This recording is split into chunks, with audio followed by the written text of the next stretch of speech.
இதெல்லாம் தாண்டி ஒரு முக்கியமான விஷயத்த நான் உங்களுக்கு நினைவுபடுத்த விரும்புறேன். இந்த அரசாங்கம் இத எப்படி ஹேண்டில் பண்ணுதுன்னு. ஒரு பக்கம் பாத்தீங்கன்னா, சிவில் ஏவியேஷன் மினிஸ்டர் ரீல்ஸ் போட்டுட்டு இருக்காரு.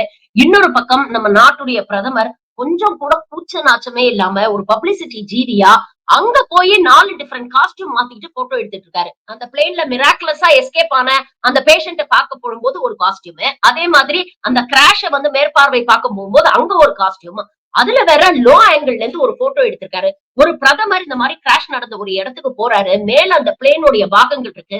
அதுக்கு கீழ நின்னு இவர் அண்ணாந்து பாக்குற மாதிரி போட்டோகிராஃபர் கீழ படுத்துக்கிட்டு ஒரு போட்டோ எடுத்திருக்காரு. இதெல்லாம் எவ்வளவு அபத்தமா இருக்கு. ஒரு பிரைம் மினிஸ்டரோட உயிர் முக்கியம் இல்லையா? அட்லீஸ்ட் மினிமம் சேஃப்டி கியரான ஒரு ஹெல்மெட்டாவது அவர் மாட்டிருக்கணும் அப்படிங்கிற ஒரு தோணல் கூட அங்க இருக்கிறவங்க யாருக்குமே இல்லையே.